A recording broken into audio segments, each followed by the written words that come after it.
हाँ, तो अभी तक हम अजंत प्रकरण के अंतर्गत रमा आकारांत स्त्रीलिंग और राम शब्द अकारांत पुल्लिंग, रमा शब्द आकारांत स्त्रीलिंग और राम शब्द अकारांत पुल्लिंग शब्द की रूप सिद्धियाँ और उनके सूत्रों को पढ़ चुके हैं। अब हम पढ़ेंगे इकारांत स्त्रीलिंग। तो इकारांत स्त्रीलिंग में मति शब्द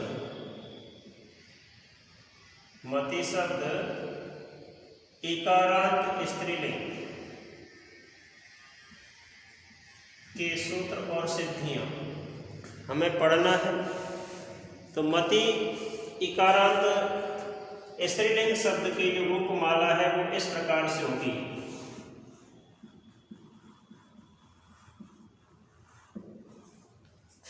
इधर विभक्ति,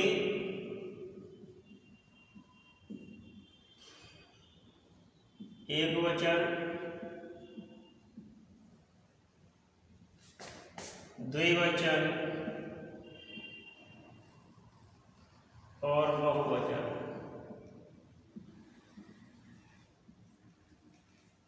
ठीक है। तो विभक्ति प्रथमा मति, मति, मतय, मति, मति, मतय, मतिम, मति,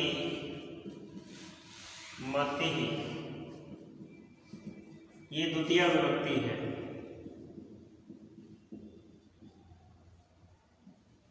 तृतीय विभक्ति मत्या, मतिभ्याम,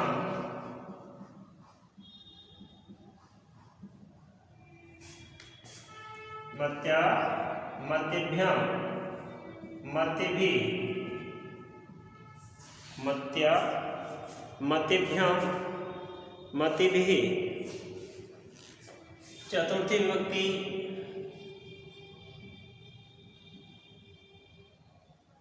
मतये या मत्ये भी हो सकता है। ठीक है। मत्ये, मतिभ्याम,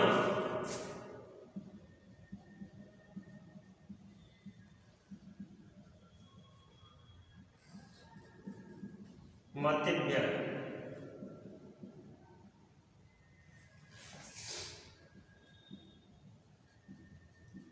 पंचमी विभक्ति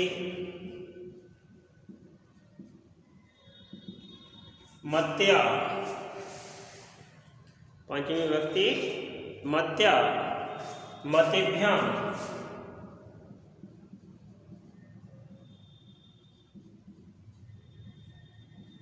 मतिभ्य। मते भी हो सकता है। क्या हो सकता है? मते। और षष्ठी विभक्ति इसी प्रकार से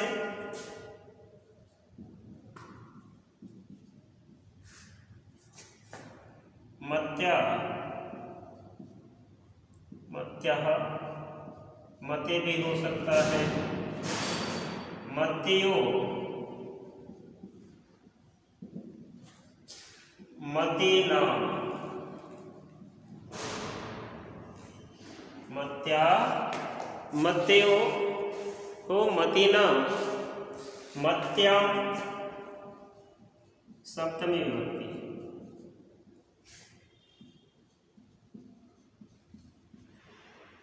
मतौ भी हो सकता है। मत्याम,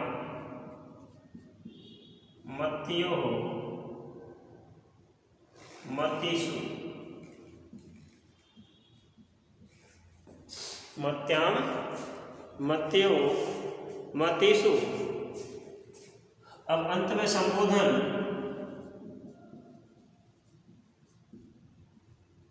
हेमते,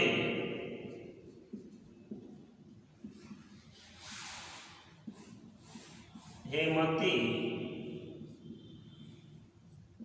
हेमतई।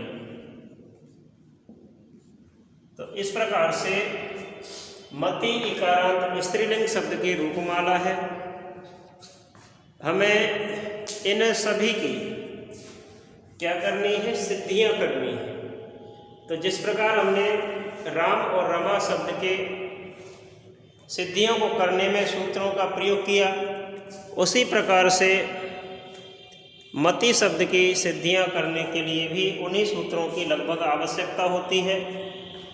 प्रथमा विभक्ति से लेके चतुर्थी विभक्ति तक, प्रथमा विभक्ति से लेकर चतुर्थी विभक्ति से पहले यानी कि तृतीया विभक्ति बहुवचन तक हम उन्हीं सूत्रों से मति शब्द की सिद्धियां करेंगे जिन सूत्रों से हमने राम और रमा पद की सिद्धियां की थी।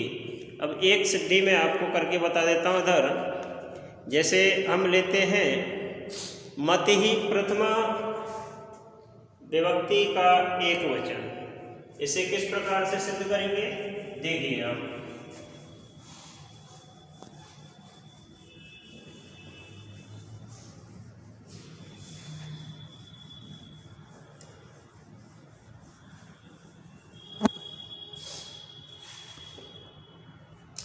तो देखिए मति ही शब्द लिखेंगे, मति शब्द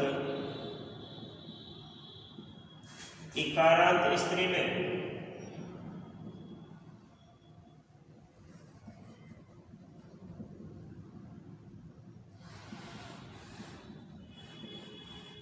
प्रथमा विभक्ति एक वचन। ठीक है, तो मति सबसे पहले हमें क्या करना है, प्रातिपदिक संज्ञा, प्रातिपदिक संज्ञा। रमा शब्द की रूप सिद्धियां करने में हमने प्रातिपदिक संज्ञा नहीं की थी क्योंकि वहां आवश्यकता नहीं होती है। मति शब्द की सिद्धि करने के लिए हमें क्या करना है, सबसे पहले प्रातिपदिक संज्ञा करना है। प्रातिपदिक संज्ञा के लिए सूत्र लिखे जाएंगे, कौन कौन से? अर्थवत धातु,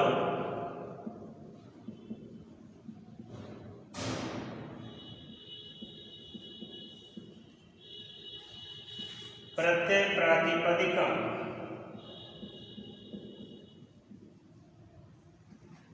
अर्थवत धातुर प्रत्यय प्रातिपदिकम तथा कृतज्ञ समासाश्च।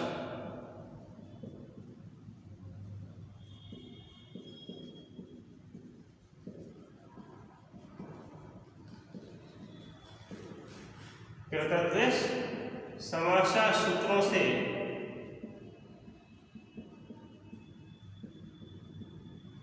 प्रातिपदिक संज्ञा, और जब प्रातिपदिक संज्ञा हो जाएगी उसके बाद हमें क्या करना है, सुप प्रत्याहार लाना है। तो सुप प्रत्याहार के लिए सूत्र डया प्रातिपदिका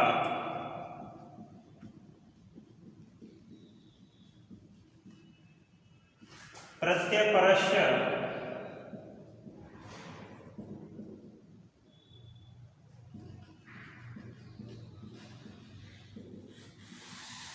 सूत्रों से सुप प्रत्याहार। ठीक है, सुप प्रत्याहार आने के बाद हमें पता है यह शब्द स्त्रीलिंग प्रथमा विभक्ति का एक वचन है, तब प्रथमा विभक्ति एक वचन का प्रत्यय कौन सा होता है, सुप्रत्यय होता है। सुप्रत्यय लाने के लिए हमें कौन कौन से सूत्रों की आवश्यकता होती है, तो हम लिखेंगे मति प्लस सु। इसके लिए सबसे पहले लिखेंगे हम स्वौजस, अमोट्सस, ठीक है, स्वपः तथा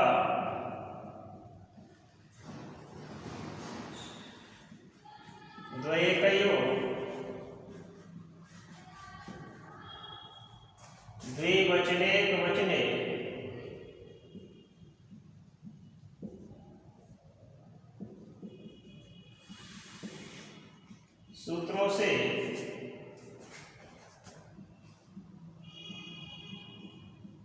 प्रथमा विभक्ति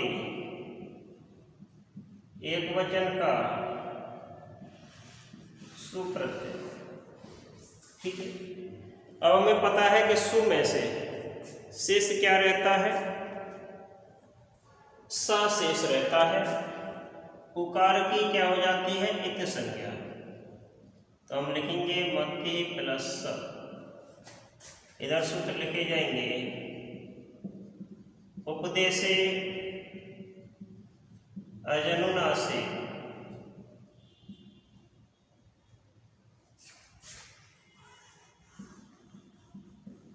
इत सूत्र से सु के उकार की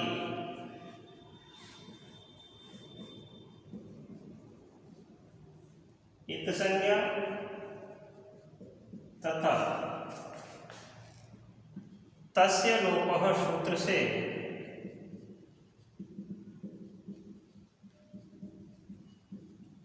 लोप होने पर। ठीक है, तो इस प्रकार से जब उकार का लोप हो गया, ठीक है, तो हमारे पास क्या रहा, मतिश। ठीक है, अजीनम परेण संयोज्यम सूत्र लगाएंगे।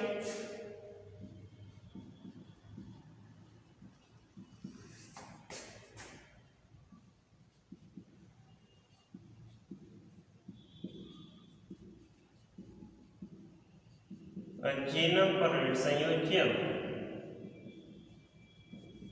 सूत्र से वर्ण संयोग। वर्ण संयोग होने के बाद इस सकार को किसमें परिवर्तित कर देते हैं, रू में, और रू के उकार की भी क्या होती जाती है, इत संज्ञा।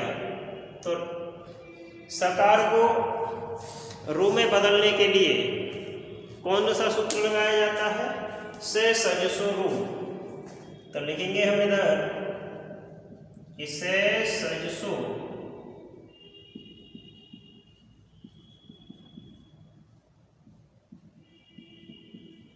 रू सूत्र से सा के स्थान पर रू आदेश। ठीक है, तथा उपदेशे अजनुनासे इत सूत्र से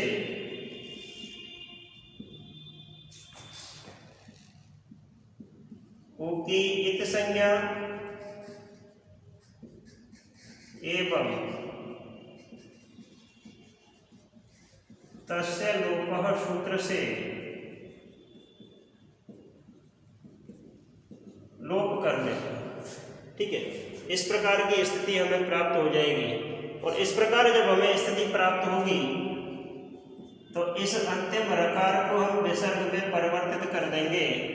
और इस अंतिम रकार को विसर्ग में परिवर्तित करने के लिए सूत्र लगाया जाएगा खरवसानयो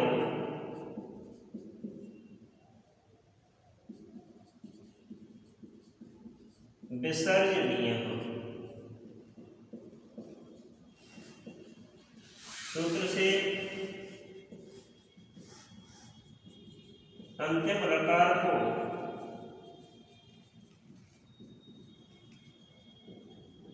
विसर्ग आदेश, और विसर्ग आदेश होते ही हमें मति शब्द की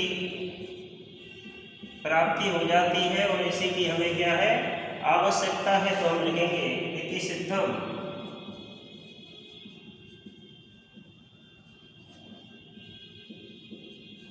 इस प्रकार से मति इकारांत स्त्रीलिंग प्रथमा विभक्ति एक वचन का शब्द सिद्ध होता है। इसी प्रकार से तृतीया विभक्ति बहुवचन तक की सिद्धियां हमारी उन्हीं सूत्रों से सिद्ध हो जाएंगी जिन सूत्रों से हमने राम शब्द और रमा शब्द की सिद्धियों को क्या किया था, सिद्ध किया था। ठीक है, आगे के लिए जो सूत्र प्रयोग में लाए जाएंगे उनका अध्ययन हम अगले अध्याय में प्राप्त करेंगे। धन्यवाद।